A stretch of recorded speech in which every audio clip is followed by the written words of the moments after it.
Welcome back to the Simplicity Diaries with me, Kim John Payne. You've done it again. You've made the time to tune in briefly to this mercifully brief little podcast. Today, I wanted to mention one of the pain points of parenting, which is kind of, I guess, ironic given my last name.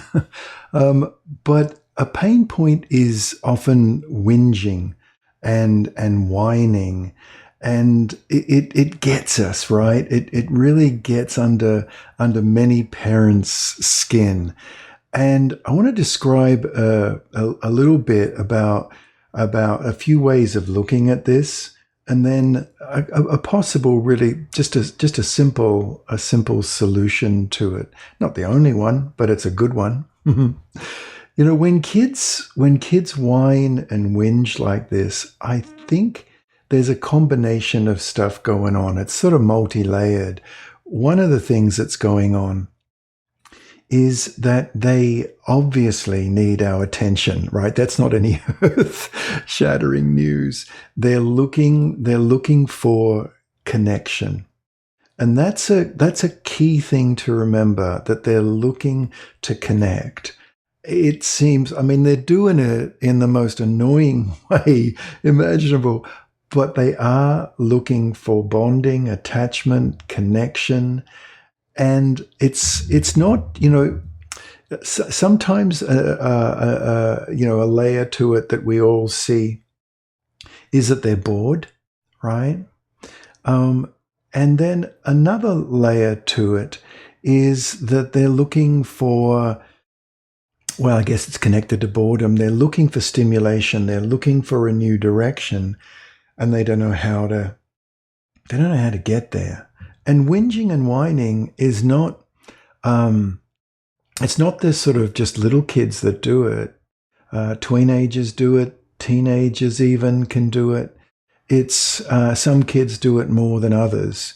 But let's just take these things a little bit one at a time. When children are looking for connection, and you got a little bit of a hunch that that's what's going on, bring them in close. Just give them a little side hug. Give their shoulder a little squeeze. Give their upper arm just a little bit of a hand hug. You know what I mean? Just stroke their hair, scratch, give their head a little scratchy. I know this is not easy because they're being annoying, right? But there's almost an oh dear. I know you really want to, whatever it is, and they're whining and they're whinging about it. Oh, that is hard, isn't it? All right, yeah, that's just not going so well. And you recognize that something's not going well, whatever it is, whatever you sort of say after that, you recognize it. And you can even, there's a podcast about this actually, just say back their words to them, not in an annoying sort of therapized, mannered kind of a way, but just saying back, oh, I know, it's really hard when you can't go over to Miguel's place when you really want to. Yeah, you really want to go over to Miguel and see if he's home. I know that's hard because you've said no. Now is not the right time, and yet the whinging and the whining comes.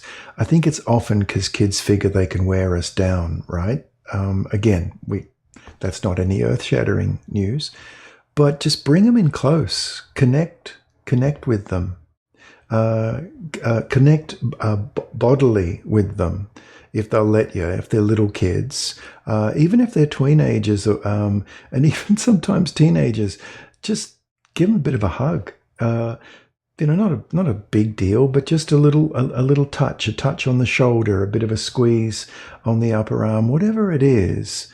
With teenagers, it can be a bit of an eye hug, where you just look at them and say, "Oh man, I can see that's really, you really do want to go to that party, but I know, but we're going to be out of town, love. I know you want to go to that party. It's very hard. I know."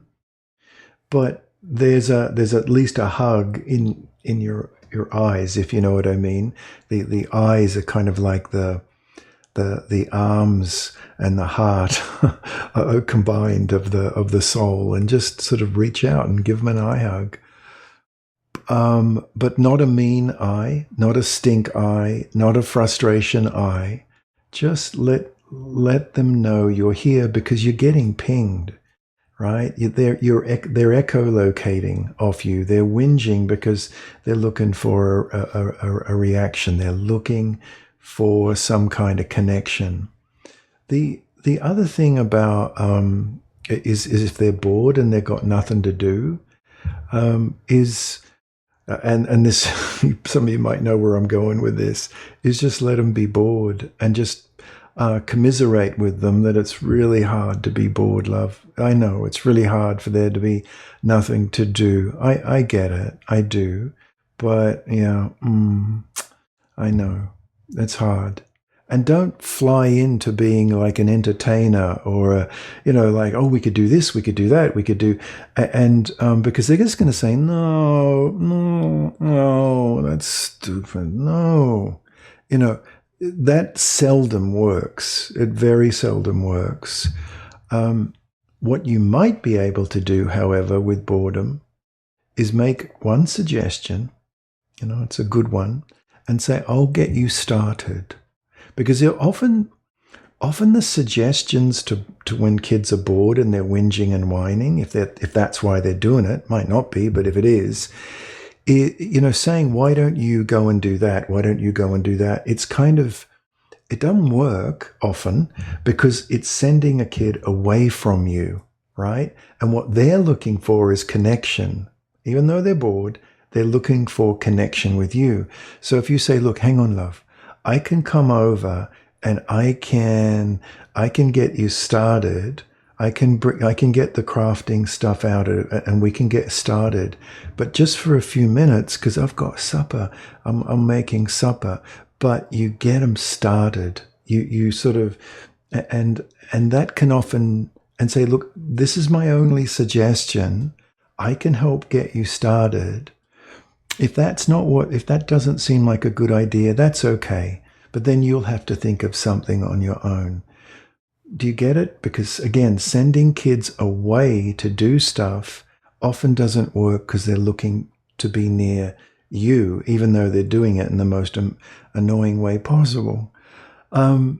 And then finally, another thing to do, and I'm kind of going to voice this for a younger child, but you can voice this, you can sort of grow this up in age, or grow it down, is if a little child's whinging and whining and you're getting supper together or whatever, to be able to say to them, sweetheart, look, this is really hard, I know, and I want to hear what you have to say.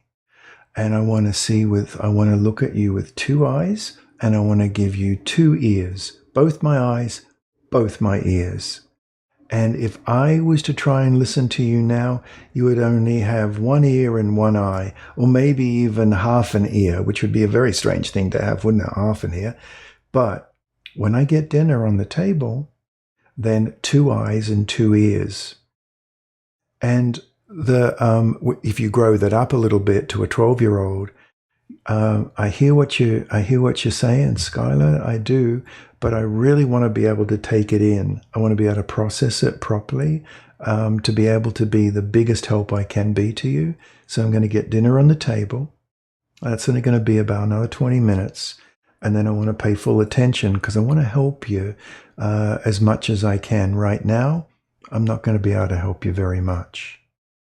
And then finally, and some of you have heard me say this, if a child wants an absolute now answer, and they're like, no, now, I want you to tell me now, I want it now, and to be able to, and there is a podcast on this, so I'll keep it brief, is to say, sweetheart, you can have now, N-O-W, you may have a now answer, but it'll be minus the W.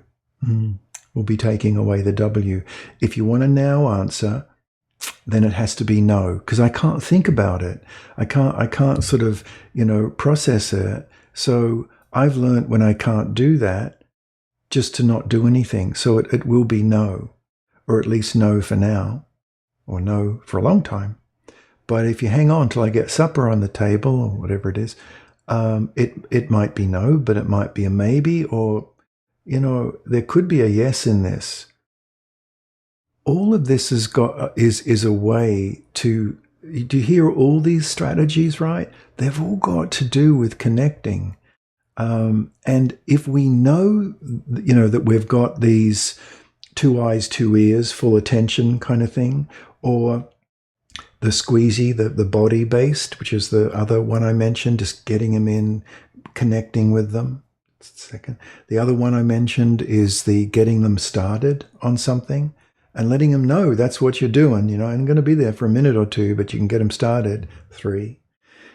If you know you've got a little bit of a strategy, and if you've got a serial whiner at home, and you have one of these strategies up your sleeve, it really helps us not get so frustrated. And we can coach kids up over and over and over to be able to wait till we can connect properly. And that helps their impulse control, which is going to serve them in really good stead in the future. Okay. So I really hope that's helpful. Okay. Bye-bye for now.